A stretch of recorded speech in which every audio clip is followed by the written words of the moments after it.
ಹಾಗೂ ಕಲರ್ಸ್ ಕನ್ನಡದ ಮಧ್ಯೆ ಕೆಲವು ಭಿನ್ನಾಭಿಪ್ರಾಯಗಳು ಇದ್ದಿದ್ದನ್ನ ಸ್ವತಃ ಸುದೀಪ್ ಅವರೇ ಒಪ್ಪಿಕೊಂಡಿದ್ದಾರೆ. ಅದನ್ನ ಹೇಗೆ ಸರಿಪಡಿಸಲಾಯಿತೆಂದು ವೇದಿಕೆಯಲ್ಲಿ ವಿವರಿಸಿದ್ರು. ಸೀಸನ್ ಎಂಡ್ ಅಲ್ಲಿ ನೀವು ಒಂದು ಶಾಕ್ ಕೊಟ್ಟೆ ಅಂತ ಹೇಳಿದ್ರಿ. ನಾನು ಸೀಸನ್ ಬಿಗಿನಿಂಗ್ ಅಲ್ಲೇ ಕೊಟ್ಟಿದ್ದೆ. ನಾನು ಸೀಸನ್ ಎಂಡ್ ಅಲ್ಲಿ ರೀಕನ್ಫರ್ಮ್ ಮಾಡಿದೆ. ಅಂದ್ರೆ ಅದು ಯಾವ್ದೋ ಪಾರ್ಟಿ ಮೂಡಲ್ಲಿ ಮಾಡಿ ಟ್ವೀಟ್ ಅಲ್ಲ, ಕರೆಕ್ಟ್ ಆಗಿ ಮಾಡಿದ್ದು. ಅದಕ್ಕೆ ಸಾಯಂಕಾಲ ಹೊತ್ತ ಮಧ್ಯಾಹ್ನ ಹೊತ್ತ ಮಾಡಿದ್ದಾನೆ ಸೆಕೆಂಡ್. ಸೊ ಅದು ಅಲ್ಲೇ ಇತ್ತು actually. But I guess now when season 12 is happening, ಬಹುಶಃ ಹೋಗಿರೋ ರೀತಿ, ನಮ್ಮ ಟೆಕ್ನಿಕಲ್ ಟೀಮ್ ಅವರು ಅದನ್ನು ನಡೆಸ್ಕೊಡ್ತಾ ಇರೋ ರೀತಿ, ಅದು ಬೆಳೀತಾ ಇರೋ ರೀತಿ, this is more exciting to the present contestants as well as the viewers ಅಂತ ಅನ್ಕೋತೀನಿ ನಮ್ಮೆಲ್ಲರಿಗಿಂತ. See, we didn't come back. I think Colors, Sagri, Viacom, Endemol, now we didn't collaborate because it is exciting to us. It is exciting to the audiences. So ಅವರು ಅದನ್ನು ನೋಡ್ತಾ ಇರೋ ರೀತಿ.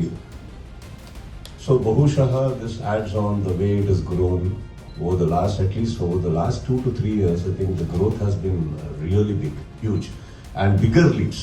Yeah, the small leaps are like gradually. So I think that way the contestants will be very happy. And ನನಗೆ ಗೊತ್ತಿರೋ ಹಾಗೆ ವೀಕ್ಷಕರಂತೂ ನಾನು ನೋಡಿದಾಗ ಇದು ಒಂದು ತುಂಬ ದೊಡ್ಡಕ್ಕೆ ಯಾವುದೋ ಕಂಪೇರ್ ಅಂತ ಅನ್ಕೊಳಕ್ ಹೋಗ್ಬೇಡಿ. ಬಟ್ ಒಂದು ಯಾವುದೋ ತುಂಬ ಒಂದು IPL ರೇಂಜಿಗೆ ನೋಡ್ತಾರೆ ಬಿಗ್ ಬಾಸ್. 3 ತಿಂಗಳು ಯಾವುದಕ್ಕೂ ತಲೆ ಹಾಕಲ್ಲ, ಆ ಥರ ನೋಡ್ತಾರೆ ಅಂದಾಗ I think it becomes our responsibility also to make it a better program and bigger, much bigger to everybody. ಇವಾಗ ನೀವು AVL ನೋಡಿದ್ರೆ ಪ್ರತಿಯೊಬ್ಬರು ಕಂಟೆಸ್ಟೆಂಟ್ಸು ದೇ ಆರ್ ಅವ್ರ ಎಕ್ಸ್ಪೀರಿಯನ್ಸಸ್ನ ನಾನಾ ರೀತಿಯಲ್ಲಿ ಇಟ್ಕೊಂಡಿದ್ರು. ಅವ್ರಿಗೆ ಹೇಗೆ ವೈಯಕ್ತಿಕವಾಗಿ ಹೆಲ್ಪ್ ಆಗಿದೆ. Because I personally believe big boss ಅನ್ನೋ ಒಂದು ವೇದಿಕೆ ಏನಿದೆ ತುಂಬ ಜನಕ್ಕೆ ಒಂದು ಕೆರಿಯರ್ ರೂಪಿಸ್ಕೊಟ್ಟಿದೆ. ಆಲ್ರೆಡಿ ಎಕ್ಸಿಸ್ಟಿಂಗ್ ಕೆರಿಯರ್ನ ಇನ್ನೂ ನೆಕ್ಸ್ಟ್ ಲೆವೆಲ್ಗೆ ತೊಗೊಂಡು ಹೋಗಿದೆ. ಅವರ ಪರ್ಸನಾಲಿಟಿನ ಇಂಡಸ್ಟ್ರಿಗೆ, ಜನಗಳಿಗೆ, ಎಲ್ಲರಿಗೂ ಪರಿಚಯ ಮಾಡಿಕೊಟ್ಟಿದೆ. ನೀವು ಒಬ್ಬರು ವ್ಯಕ್ತಿ, ನಿಮ್ಮಲ್ಲೊಂದು ವ್ಯಕ್ತಿತ್ವ ಇದೆ, ಕಲೆ ಅನ್ನೋದು, ವೃತ್ತಿ ಅನ್ನೋದನ್ನು ಕೂಡ ಹೊರತುಪಡಿಸಿ ಅದೆಲ್ಲ ಹೊರತುಪಡಿಸಿ ಹೇಳ್ಕೊಡುತ್ತೆ. So I think it's a very big stage and it's coming back in a bigger way. I am happy for that.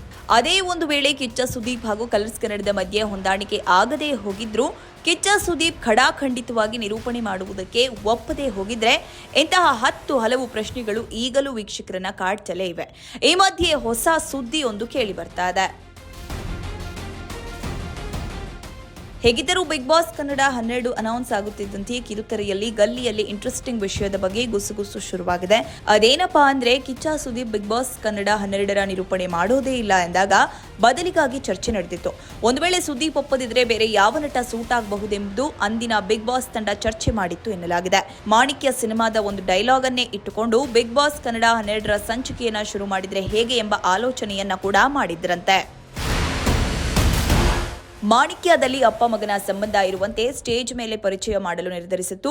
ಇದೆಲ್ಲವೂ ಕಿಚ್ಚ ಸುದೀಪ್ ಒಪ್ಪದೇ ಇದ್ದರೆ ಮಾತ್ರ ಅಂತ ಹೇಳಲಾಗುತ್ತದೆ. ಬಿಗ್ ಬಾಸ್ ಕನ್ನಡ 12ಕ್ಕೆ ಕಿಚ್ಚ ಸುದೀಪ್ ನಿರೂಪಣೆ ಮಾಡೋದು ಕನ್ಫರ್ಮ್ ಆಗುತ್ತಿದ್ದಂತೆ ಇಂತಹದ್ದೊಂದು ಸುದ್ದಿ ಕಿರುತೆರೆ ಪ್ರಪಂಚದಲ್ಲಿ ಓಡಾಡ್ತಾ ಇದೆ.